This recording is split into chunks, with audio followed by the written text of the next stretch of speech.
안녕하세요. 저는 30대 후반 서울에 살고 있는 한 기혼 남성입니다. 인생이 행복하면 세상이 분홍색으로 보인다고 하던데 그 문학적인 말이 요즘 따라 무슨 뜻인지 알 것 같이 느껴지네요. 너무 행복한 시간을 보내고 있는 현재.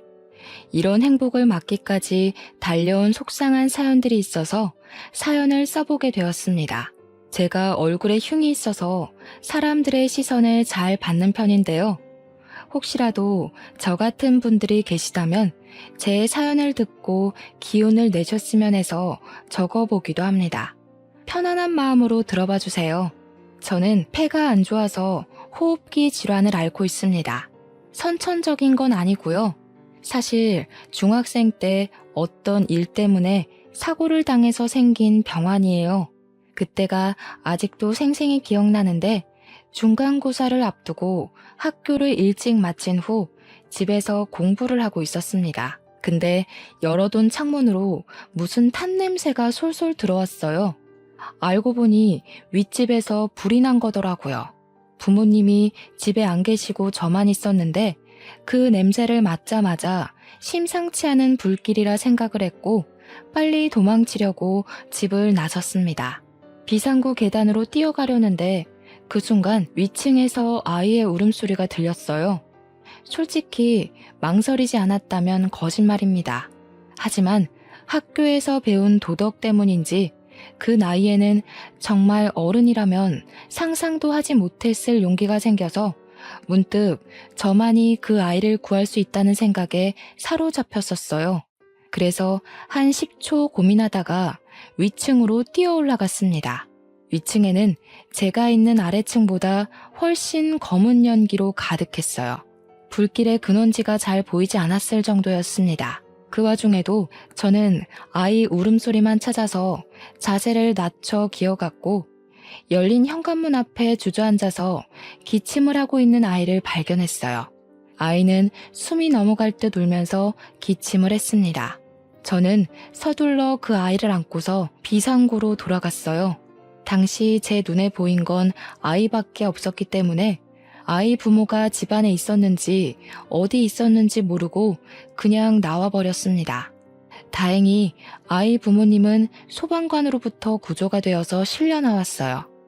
연기 때문에 질식만 했지 숨은 붙어 있었습니다.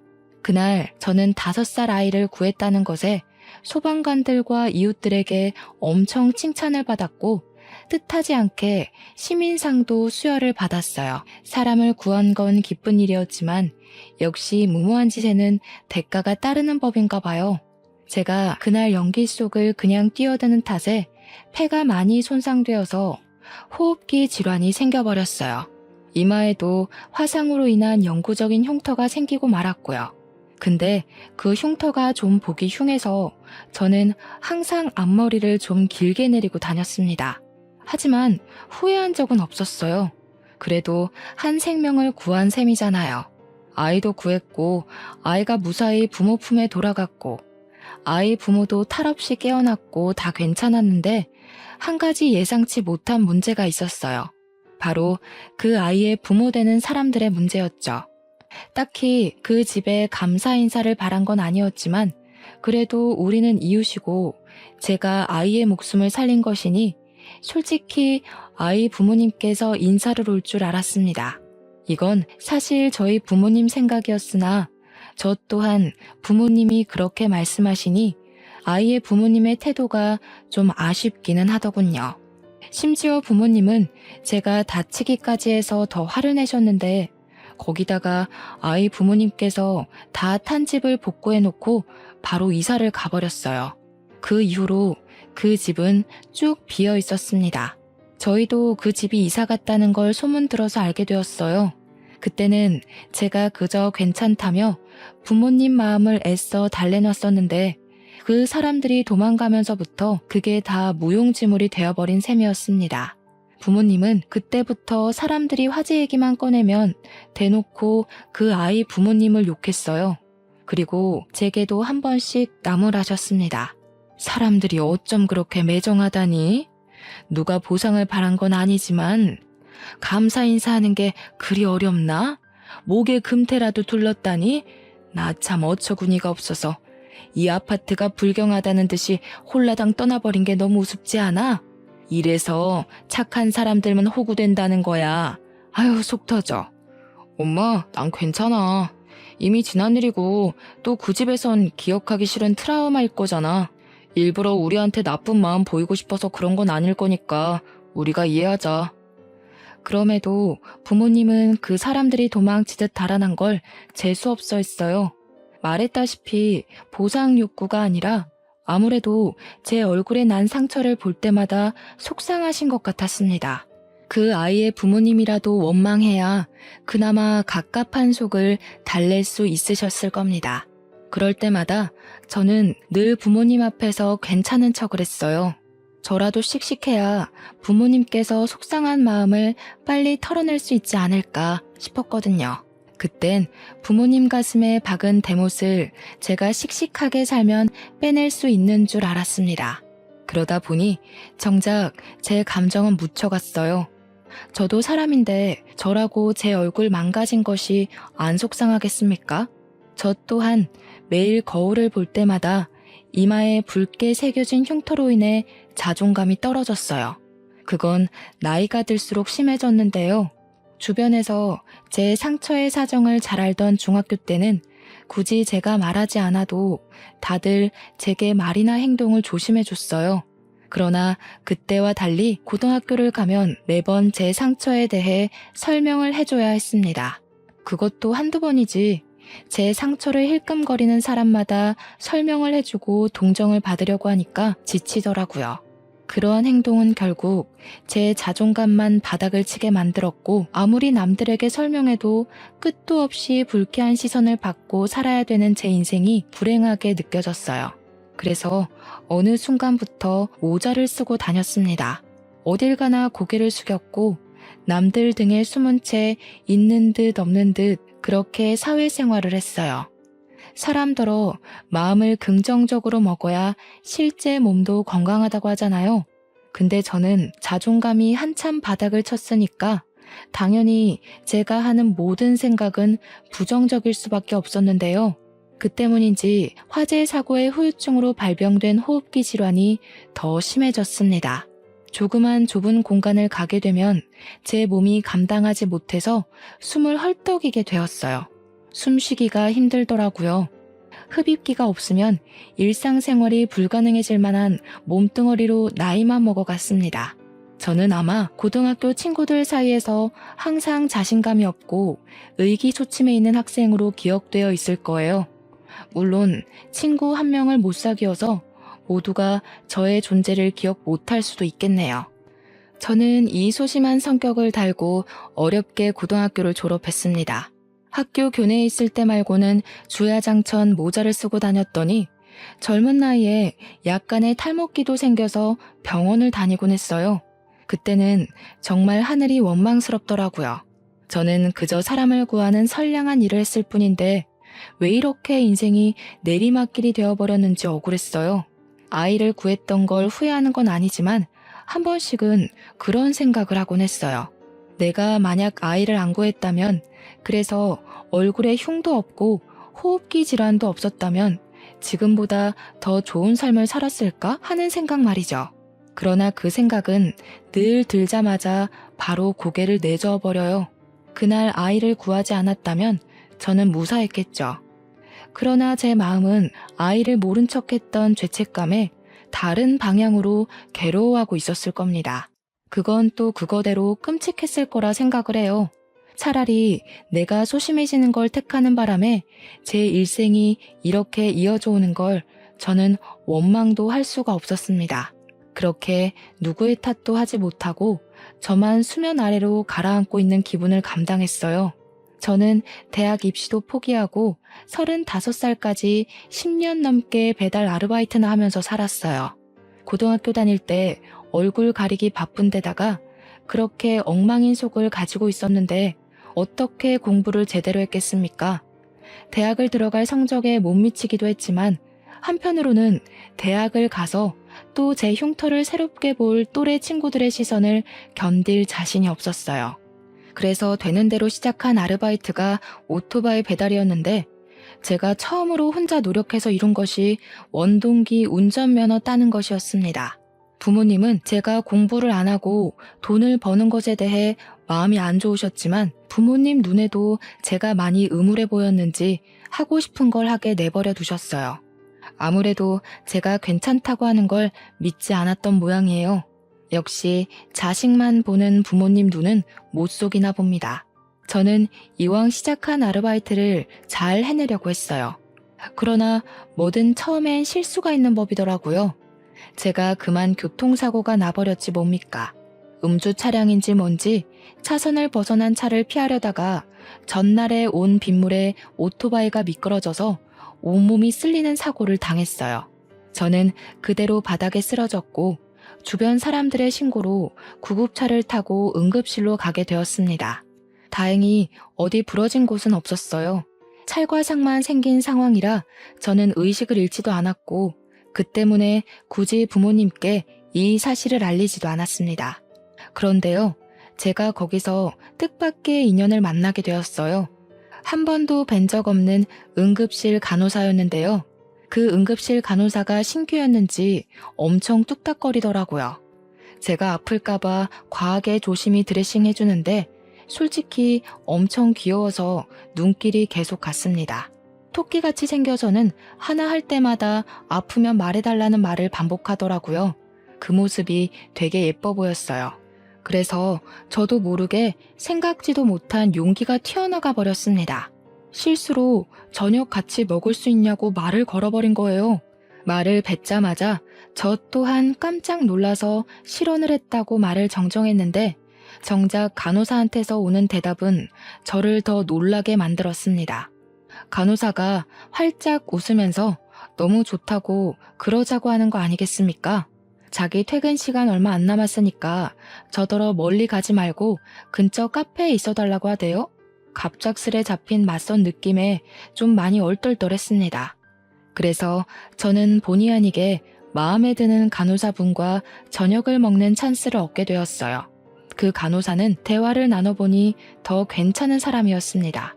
웃기도 잘 웃고 혼자 쫑알쫑알 말도 잘하고 저와 다르게 굉장히 밝고 활력이 넘치는 여자였어요. 왠지 모르게 한참 젊은 분위기도 나서 20대인 건 알겠지만 그래도 나이를 한번 물어봤습니다. 그리고 저는 깜짝 놀라고 말았어요. 간호사 나이가 저보다 무려 10살이나 어리더라고요. 그 사실을 알자마자 속으로 좋아했던 마음을 접어버렸습니다. 35살 먹은 아저씨가 감히 25살한테 마음을 품다니 스스로 죄책감까지 느껴졌어요. 그래도 착한 간호사분은 저한테 또 어디 아프면 자기한테 물어보라고 전화번호까지 내주었습니다. 그렇게까지 신경을 써주는 것에 진심으로 고마워서 인사를 드린 후 저는 딱히 연락하지 않았어요. 감히 찝쩍거리는 아저씨로 보일 테니까 차마 그럴 수가 없었습니다. 그렇게 한 달 지났는데요. 여전히 오토바이 배달을 하면서 시간을 보내던 중에 간호사한테서 먼저 연락이 왔어요. 겨우 한번 본 게 다니까 그리 반가운 사이는 아닌데도 저는 왠지 모르게 마음이 들떴습니다. 문자는 오늘 시간 되냐고 시간 되면 저녁 같이 먹자는 내용이었어요. 그 연락을 보자마자 저는 한동안 아무런 생각도 할 수가 없었습니다. 벙쪘다는 기분이 이런 건가 싶었어요. 저녁 먹을 이유가 없는데 왜 나한테 이런 연락을 하셨나 이해가 안 갔거든요. 그런데 간호사는 제가 답을 주지 않아도 한 번 더 문자를 보내왔습니다. 저녁으로 소고기 먹고 싶다고 한우 맛집에 같이 가자고 하더라고요. 너무 감사한 제안이지만 솔직히 저는 좀 부담되었어요. 간호사분이 사귀자고 한 건 아니지만 10살 어린 여자랑 노는 것 자체만으로도 양심 찔렸거든요. 그렇다고 제가 거절할 건덕이나 자격은 또 없다고 생각했습니다. 그런데도 약속을 잡을 수밖에 없던 핑계를 저 혼자 생각한 뒤 간호사분의 제안을 허락했어요. 그때부터는 약속 시간만 기다려졌습니다. 어느 순간 제가 설레고 있다는 것도 깨달았어요. 오랜만에 만난 간호사분은 여전히 귀여웠고 진짜 토끼라도 되는 것처럼 하얀 옷이 무척 잘 어울리는 차림이었어요. 처음 밥을 먹었을 때와는 또 다른 기분이었습니다. 처음에는 치료에 대한 감사의 의미로 제가 밥을 대접했다고 생각할 수 있었는데, 두 번째는 완전 데이트나 다름없는 만남이라서 떨렸어요. 그런데 저를 더 숨 못 쉬게 만들었던 건 간호사분의 적극적인 태도 때문이었습니다. 저녁을 다 먹고 이제 그만 헤어지려고 꿈을 대던 그때 간호사분이 얼굴을 붉히며 저를 탁 째려봤어요. 다짜고짜 저한테 눈치 없다고 볼멘 소리를 하더라고요. 지난날 폰번호를 줬던 걸 언급하더니 그게 진짜 내 건강을 위해서 준 거 같냐고 따지듯 묻는 거 아니겠습니까? 그러면서 저더러 여자 안 사귀어봤냐고 못소리냐고 하네요. 그때 제가 했던 말이 죄송하단 말이었는데 그것 때문에 그분에게 한동안 놀림을 좀 받았었습니다. 그게 못소린 저를 놀리는 말이긴 해도 어찌 보면 간호사가 제게 고백한 것과도 같아요. 솔직히 나이 차이를 생각하면 거절하는 게 맞지만 저는 그러지 못했습니다. 제가 좋아하는 분이 먼저 용기를 내주셨으니 저도 마음 가는 대로 받아들이는 게 예의라고 생각했거든요. 그렇게 저는 남들에게 함부로 말하기 어려운 10살 터울 커플이 되었습니다. 제 인생 첫 연애가 그렇게 시작이 되었어요. 예비 신부가 된 그녀는 연애를 하면서도 애교 많고 저한테 더 잘해주려고 노력하는 게 보였어요. 저도 예비 신부에게 받는 성의를 최선을 다해 보답해 주려고 했죠. 그런데도 한 번씩 찾아오는 현실 타격은 저를 기죽게 만들었습니다. 솔직히 나이 차이를 받아들이기가 미안하더라고요. 둘 다 성인이긴 해도 괜히 제가 죄를 짓는 기분이 들었다고나 할까요? 예비 신부 나이엔 굳이 제가 아니어도 괜찮은 또래 남자친구를 잘 만날 수 있을 것 같았거든요. 물론 이런 마음을 갖고 있는 것도 미안한 일이었지만 그녀의 부모님을 생각한다면 제 존재가 민폐 같다는 생각을 가끔씩 합니다. 근데 제가 이런 생각을 갖고 있다는 걸 예비 신부가 눈치챘나 봐요. 언젠가부터 저를 좋아하는 이유를 말해주었는데 그 중에서 가장 인상 깊었던 말은 응급실에서 저를 처음 보고 한눈에 반했다는 말이었어요. 그날 치료를 자신이 아닌 다른 간호사가 올 수 있었는데 일부러 예비 신부가 제 치료를 맡았다고 하더라고요.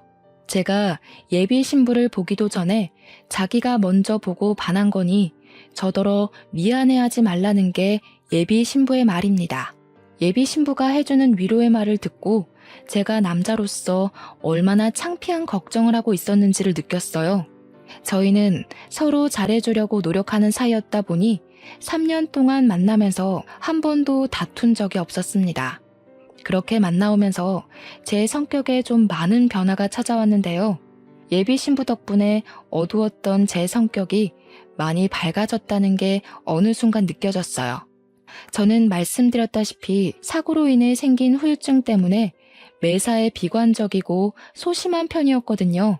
그런데 긍정적인 예비 신부를 만난 덕분에 저도 뭔가 할 수 있는 사람이란 걸 깨달았어요.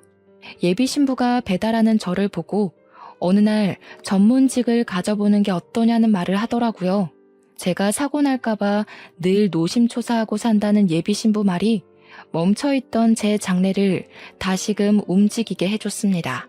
저는 고졸을 뽑아주는 회사에 지원서도 넣어보고 딸 수 있는 자격증 등을 알아보면서 배달 아르바이트를 벗어날 방법을 찾았어요. 저희 부모님도 저보고 연애하냐면서 사람이 생기 있어졌다고 엄청 좋아하더라고요. 모두가 이렇게 좋아하는 나의 변화를 왜 그렇게 겁을 먹고 숨기만 했었나 뒤늦게 후회가 되었습니다. 예비 신부 덕분에 제 얼굴에 있는 흉터도 남들 시선 때문에 숨을 만큼 창피하지가 않았어요. 정말 괜찮아진 건 아니지만 타인의 눈초리를 극복할 만한 여유가 생긴 느낌이었습니다. 예비 신부를 만나고 긍정적으로 변하는 제 모습이 저도 마음에 들었어요. 꾸준히 지원서를 넣다 보니 정규직은 아니지만 중소기업 계약직으로 취직이 되었는데 그것만으로도 제게는 경사나 다름없었습니다. 그제야 사람처럼 번듯한 직장인으로 하루하루를 보냈어요. 저를 이렇게 발전시켜준 예비 신부와도 기약 없는 미래에 대해 약속도 했습니다. 커플들이면 얼마든지 의논한다는 아이 몇 명 낳을 건지, 결혼식 어떻게 할 건지, 신혼여행 어디로 갈 건지 등등의 환상 말입니다. 직장 생활에 적응이 되어가면서 동시에 예비 신부랑 행복하게 가정 꾸려서 잘 살고 싶은 욕심도 점점 커져갔어요. 나이 차이가 여전히 마음에 걸리긴 했지만 제가 미안한 만큼 노력하기로 했으니 그건 더 이상 문제 삼지 않았습니다. 그런데 어느 날이었어요. 예비 신부가 연락 와서는 대뜸 큰일 났다고 목소리를 떨더라고요. 왜 그러냐고 물어봤더니 예비 신부 엄마가 나랑 연애하는 걸 알게 됐다는 거 아닙니까? 우리 나이 차이를 듣고서 예비 신부 엄마가 뒤로 넘어가려고 했다네요. 그러면서 더 볼 것도 없다고 당장 헤어지라고 했는데 예비 신부가 싫다고 우겼다는 거 아닙니까? 거기다 대고 저는 확신을 줄 수가 없었어요. 예비 신부를 진심으로 책임지려고 했던 제 의지는 쉽게 금이 가고 말았습니다. 왜냐면 예비 신부 엄마의 마음을 이해했기 때문이에요. 아직 정식으로 인사도 안 드렸는데 벌써 의기소침해버렸어요. 그런데 그 뒤로 던져져 오는 예비 신부 말에 저는 또 한 번 당황하고 말았는데요. 오히려 기회일지도 몰라. 오빠, 우리 엄마랑 같이 밥 먹자.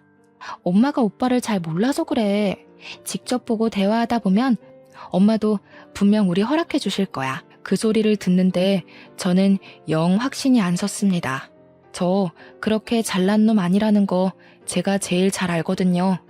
얼굴에 흉 있는 건 물론 화재 사고 탓에 몸 상태도 안 좋고 나이는 많은데 모은 돈은 없고 직장도 변변찮고 그런 아저씨 같은 남자가 한참 청춘인 딸을 넘본다면 제가 예비 신부의 엄마라고 하더라도 저를 도둑놈 취급했을 것 같아요.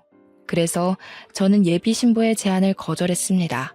제 생각이 이렇다는 걸 말해줬어요. 그랬더니 예비 신부 입장에선 저의 용기 없는 태도만으로는 약속을 파할 이유가 안 되었나 봅니다. 예비 신부는 오히려 자신의 직감을 믿으라면서 약속을 덜컥 잡아버렸어요. 할 수 없이 예비 신부 엄마를 만나야 했습니다. 그래도 최대한 잘 보이고자 새 옷도 사입고 예비 신부 엄마에게 드릴 작은 선물도 준비했어요. 사실 예비 신부가 이혼 가정입니다.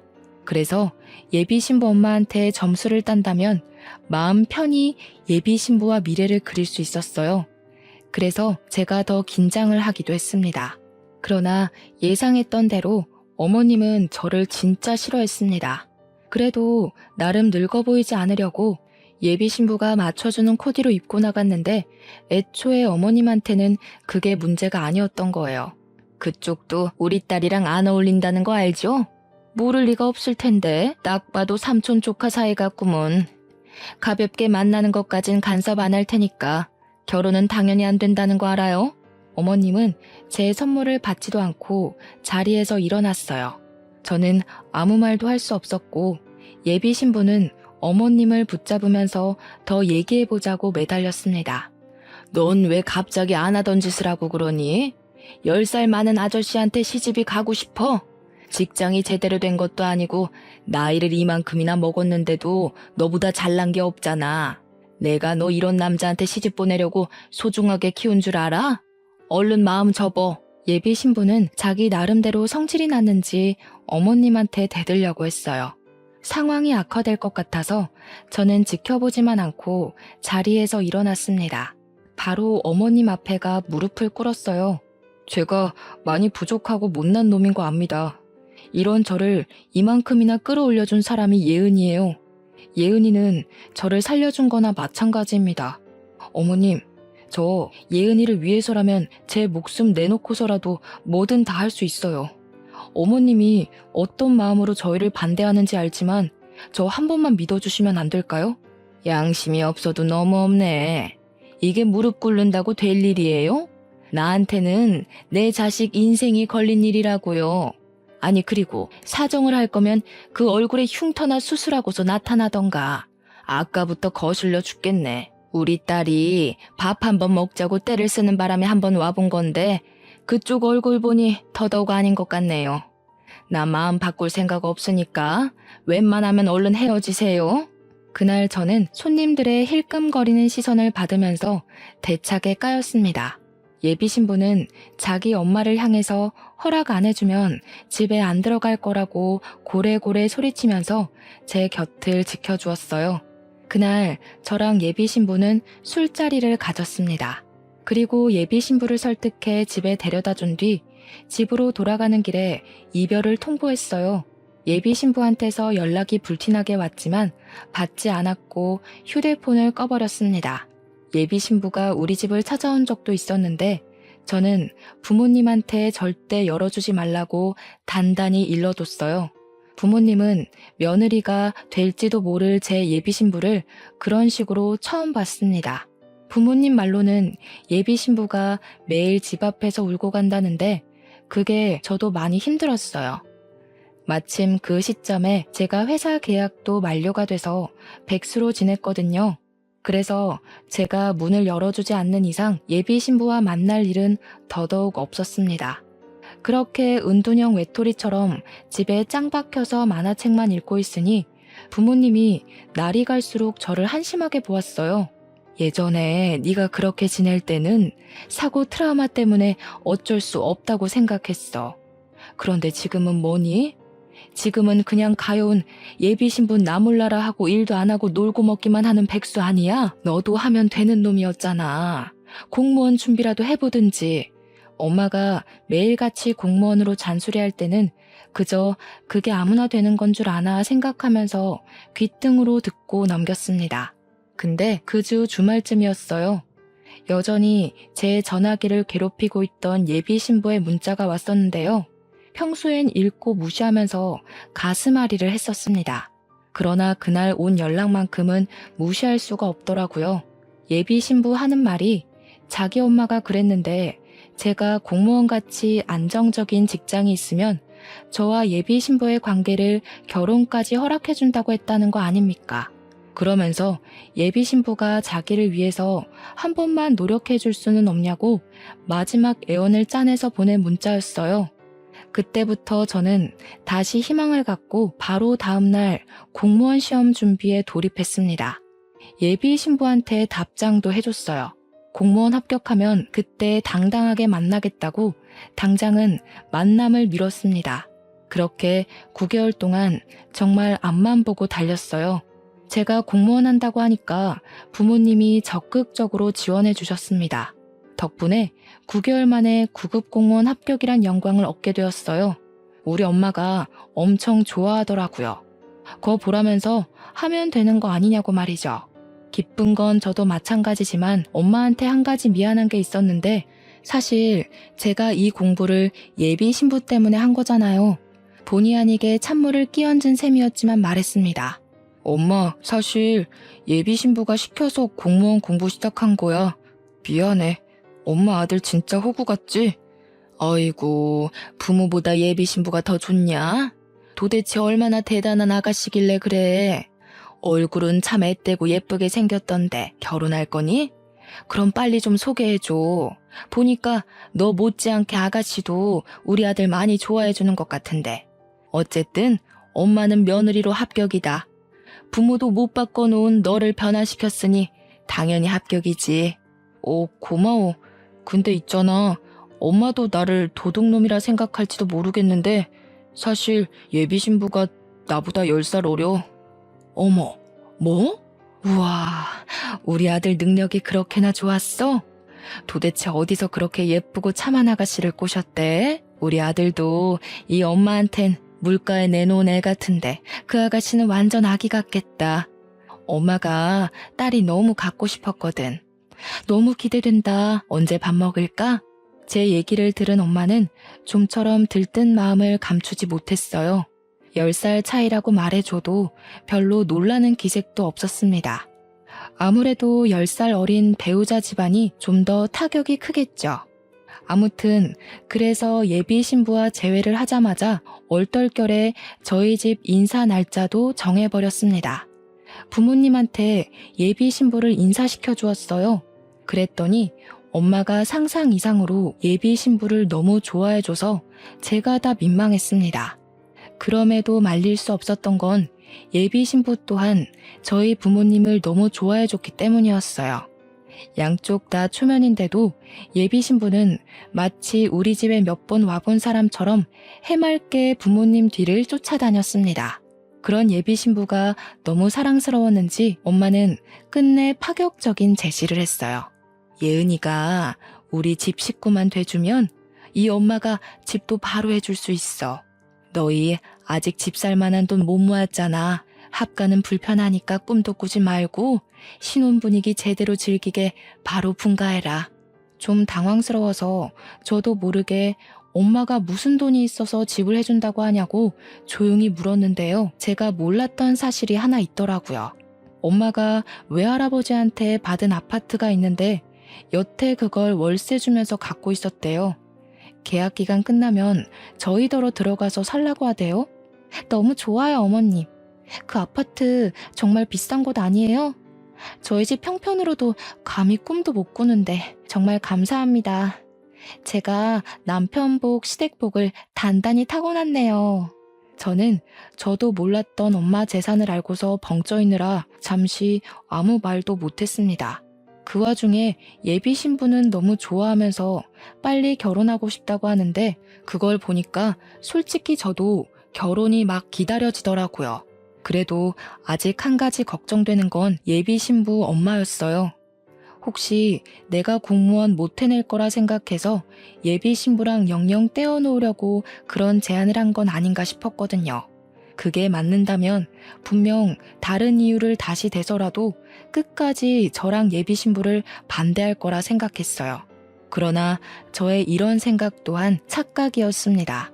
어머님은 뱉은 말에 책임을 지시는 분인지 제가 공무원 합격했다고 하니까 상견례를 하자고 하더라고요.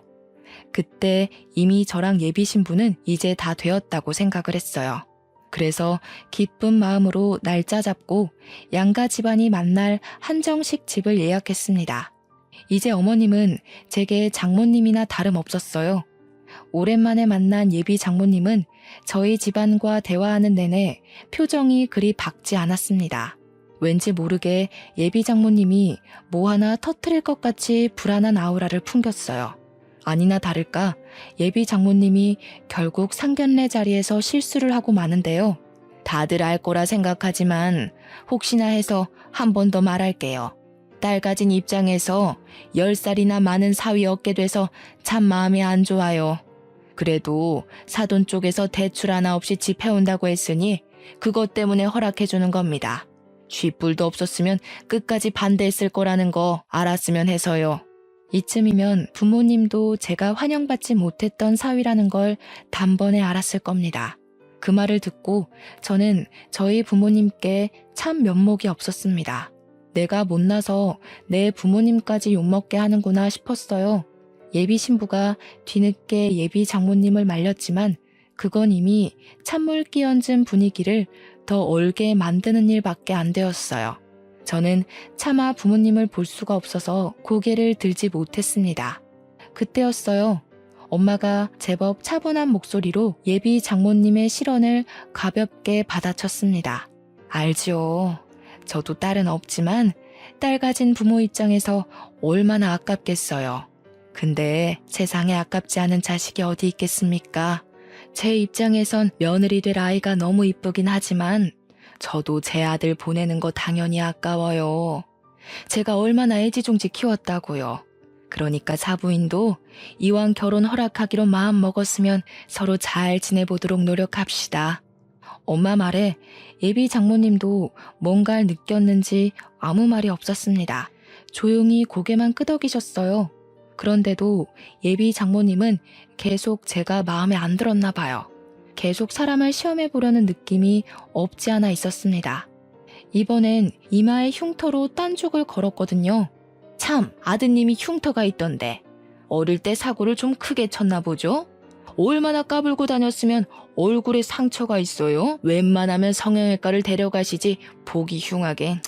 이제 우리 딸이랑 결혼하는데 우리 딸까지 괜히 욕먹는 거 아닌가 몰라요. 제가 못마땅하니까 예비 장모님 말투는 할 수 없이 삐딱하게 나왔어요. 그걸 알면서도 저는 이 결혼이 하고 싶었습니다. 온전히 사랑하는 예비 신부 때문이었죠. 근데 제가 욕먹는 게 곧 부모님을 욕보이는 것과 같다고 생각을 하니 그건 좀 참기가 힘들더라고요. 솔직히 예비 장모님이 조금만 더 무례하게 굴면 자리를 파할 생각까지 했습니다. 그런데 이제부터 정말 생각지도 못한 사실이 밝혀졌어요. 아니요, 흉터는 저희 아들이 까불다가 그런 게 아니고요. 사람 구하다가 생긴 겁니다. 옛날에 어린아이를 불길에서 구하다가 얼굴에 화상 입고 폐도 좀 안 좋아요. 저도 하나 있는 아들이 불길 속에 들어갔다는데 내내 이 흉터를 보면서 어디 마음이 편했겠나요?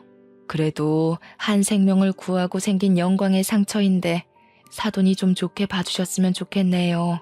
엄마는 무례한 예비 장모님 앞에서 끝까지 교양을 잃지 않았습니다. 그런 엄마를 생각해서라도 저 또한 최대한 참고 있었는데 그 순간 예비 장모님이 손에 들고 있던 젓가락을 떨어뜨렸어요. 엄청 사색이 된 얼굴로 당황하더라고요. 그러면서 저희 엄마한테 묻는 말이 그 사고가 났던 아파트가 어디 아파트였냐고 묻는 거 아닙니까? 그래서 엄마가 말해줬어요. 현재는 이사를 가고 다른 곳에 살고 있다는 것까지요. 그러니까 예비 장모님이 이제 손까지 떨면서 입을 막더라고요. 하얗게 질린 얼굴로 혹시 불난집이 1204호가 아니냐 하대요? 그 당시 불난집 호수는 아파트 주민 전체에게 소문이 났었기 때문에 잊을 수가 없는 숫자였어요. 저랑 엄마는 그 집 호수를 어떻게 아냐고 되레 예비 장모님한테 물었습니다. 어머나 세상에, 어떻게 이런 일이 있을 수가 있어? 그 집이 우리 집이었어요. 우리 애 살려준 사람이 웬 어린 소년이었다고 했는데 그게 설마 김서방 자네였던 거야? 아이고야 세상에, 이게 무슨 일이야? 예비 장모님이 하는 말에 그 자리에 있던 저희들은 전부 다 놀라서 아무 말도 못했습니다. 순간 분위기는 꽤 긴 정적이었어요. 저는 바로 맞은편에 있는 예비 신부를 뚫어져라 쳐다봤습니다. 그 집에 살았던 사람이 예비 장모님이면 내가 구했던 5살짜리 아이는 제 앞에 있는 예비 신부란 말이잖아요. 그러고 보니 예비 신부가 자기도 흉터 있다고 등에 있는 화상 자국을 보여주면서 제 얼굴 흉터를 위로해 준 적 있었습니다. 그것 때문에 예비 신부한테 마음이 더 열리기도 해서 똑똑히 기억하고 있어요. 그런데 그게 우리가 같은 날 같은 장소에서 얻은 흉터였다니. 어떻게 우연도 이런 우연이 있을 수 있단 말인가요? 그때 그 기분은 정말 아직도 잊히지 않을 만큼 반전이었습니다. 그런데 그때였어요. 갑자기 상황 역전되어서 이번에는 엄마가 성난 얼굴로 벌떡 일어나 예비 장모님한테 삿대질을 했습니다. 당신이 그때 그 인정머리 없던 부모라고요? 내 아들이 영구적인 손상을 입고도 그쪽한테 사과나 감사 인사 못 받아서 얼마나 억울했는데 그쪽은 겨우 집 복구만 해놓고 홀라당 가버리는 게 어딨습니까? 생명의 은인을 나 몰라라 하고 도망간 사람이 지금 이 자리에서 양심을 논했던 거예요? 예비 장모님은 식겁해서 우리 엄마를 따라 자리에서 일어났습니다. 그러더니 양손 공손히 모으고 고개를 연신 숙이더라고요. 두 손을 싹싹 빌기까지 했습니다. 정말 죄송합니다. 입이 10개라도 할 말이 없네요. 사실 제 전남편 되는 사람이 변변찮은 직업도 없는 한량에 도박만 즐기던 사람이었습니다. 당시 제가 집안 먹여 살리려고 밖에서 일을 했는데 우리 딸애가 배고팠는지 라면을 끓여 먹다가 사고가 난 거예요. 이때부터 저희 엄마도 물론 저 또한 벙찌고 말았습니다. 그리고 사고에 대해 자세한 경위도 몰랐던 예비 신부 또한 저희 집처럼 놀란 얼굴을 하고 있었어요. 듣자 하니 그랬습니다. 예비 장모님은 그날 전 남편이 딸과 함께 있는 줄 알았다고 했어요. 마침 예비 장모님이 퇴근하고 귀가를 하던 시간이었는데 문 열고 들어가자마자 집안에는 이미 자욱한 연기가 가득했고 딸 울음소리밖에 안 들렸답니다. 놀란 예비 장모님은 식겁해서 죽을 힘을 다해 집에 있는 딸을 찾아 다시 현관 밖으로 내달렸는데 한쪽에 쓰러졌던 전 남편을 밟는 바람에 그만 넘어지게 되었고 끝까지 나서지 못하고 기절을 해버렸다고 해요. 그 덕에 어찌어찌 기어나온 5살짜리 어린애만 울면서 문 밖에 덩그러니 앉아 있었던 겁니다. 그걸 제가 뒤늦게 뛰어올라가 발견했던 거고요. 나중에 발견된 사실인데 예비 장모님 전 남편은 도박장 다니느라 바깥 출입이 많았대요. 불이 났던 그날은 도박 때문에 돈을 다 잃고 집에 와서 술만 진탕 먹다가 술 취해 잠들어 있었답니다. 전 남편이 돈을 빌리고 못 갚은 빚이 많았는데 하필 그때 사채업자들이 집까지 찾아오는 바람에 도망치느라 인사를 못 드렸어요. 정말 죄송합니다. 단 한순간도 제 딸 구해준 아드님의 도움을 잊어본 적이 없어요. 이건 정말 진심입니다. 믿어주세요, 사모님. 예비 장모님은 아주 당연하다는 듯 저희 엄마를 사모님이라고 부르기 시작했습니다. 그것에 좀 당황한 엄마는 뒤늦게 사과를 받더라도 사과만 받으면 마음을 풀 생각이었대요. 그런데 갑자기 사모님 소리를 하며 굽신거리는 자세로 나오니까 엄마가 되레 예비 장모님을 진정시키는 꼴이 되어버렸습니다. 아이고, 그런 사정이 있는 줄 몰랐네요. 사정이 여의치 않아서 인사를 못했을 텐데 제가 참 생각이 짧았습니다. 제 아들이 그 사고 때문에 많이 힘들어해서 저도 많이 예민했어요. 괜찮습니다. 그리고 사모님 소리는 하지 마세요. 차돈 될 사이에 사모님이 뭐예요? 아유, 당연히 사모님이죠. 저한테는 제 딸밖에 없어서 제 딸 목숨이 곧 제 목숨이거든요. 제가 저를 살린 은인 집안을 알아보지 못했네요. 너무 죄송하고 정말 감사합니다. 평생 이 은혜 보답하면서 살게요. 저희 집은 살아생전 다시는 받지 못할 감사 인사를 뜻하지 않게 38살이 넘어서야 받게 되었습니다. 기분이 정말 이상했어요. 그리고 저는 그 순간 마법이라도 걸린 것처럼 장모님의 무례했던 행동들이 모두 이해가 되었습니다. 제가 예비 장모님의 전 남편과 조금이라도 비슷한 구석이 있을까봐 더 꼼꼼하고 예리하게 살피고 싶었겠죠. 김서방한테도 내가 정말 미안해. 우리 전 남편이 직업도 없이 도박에 빠져서는 가족도 버리고 알코올 중독 신세로 살다가 결국엔 도망을 갔어. 내 딸까지 그런 고통을 겪게 하고 싶지 않아서 더 깐깐하게 사위를 고르려다 보니까 자네한텐 정말 몹쓸 짓을 해버렸네. 미안하다. 예비 장모님이 제 앞에 와서까지 제 손을 붙잡고 고개를 숙이니까 괜히 잠깐 나쁜 마음을 먹었던 것이 싹 사라졌어요. 저 또한 괜찮다고 하면서 예비 장모님의 용서를 받아주었습니다. 그래도 엄마는 제가 받았을 그동안의 상처를 생각해서 경고 비슷한 말을 해주었는데요. 아무리 딸을 위한 행동이었다고 하지만 앞으로는 겉모습 가지고 사람 판단하지 말라고, 그건 딸 되는 입장에서도 존경스럽지 않은 태도란 말을 하셨어요. 그것에 예비 장모님은 그저 우리 엄마의 말을 높이 생각하면서 미안하다고 사과를 해왔습니다. 그때부터 제 인생은 본격적으로 오르막길을 타기 시작했어요. 오해 아닌 오해도 풀고 예비 장모님께 극진한 애정을 받으니 더 이상 제가 느낄 죄책감은 없었습니다. 제가 나이가 좀 있다 보니까 결혼식은 빠르게 준비가 되었고 저희는 엄마가 준비해준 아파트에 들어가 흥겹게 신혼을 시작할 수 있었어요. 그리고 공무원이 된 저는 동사무소에 일한 지 이제 막 1년이 되어 가는데요. 하루가 멀다 하고 아내랑 깨볶느라 퇴근이 너무 고파요. 이대로만 지내도 너무 즐겁거든요. 그런데 글쎄 제게 더 큰 행운이 찾아온 거 아니겠습니까? 바로 어제 우리 예쁜 아내가 저 퇴근하고 오자마자 수줍게 무언가를 내밀더라고요. 눈 감고 받으라 하길래 시키는 대로 했더니 글쎄 그게 뭔 줄 아시나요? 2줄이 그어진 임신 테스트기랑 초음파 사진이지 뭡니까? 이제 5주 됐다네요. 아내와 처음 연애하게 된 순간도 제게 손꼽을 만큼 행복한 일인데 새 생명이 찾아온 현재도 정말 말 못하게 행복합니다. 이렇게 행복해도 되나 싶을 만큼 말이죠. 제 인생이 참 어두울 뻔했잖아요. 그런 저의 세상을 환하게 밝혀준 아내를 만나서 매사에 하늘에 감사하고 있어요. 어릴 때 제가 구한 그 5살짜리 꼬마 아가씨랑 결혼까지 한 기막힌 우연을 여러분께 들려드리고자 사연을 신청해 봤습니다. 어떻게 들으셨는지 모르겠지만 축복해 주시길 바래요. 저도 아내도 서로가 서로의 세상을 지켜주며 행복하게 잘 살겠습니다. 아, 우리 꼬물이도 함께 말이에요. 다들 행복하세요.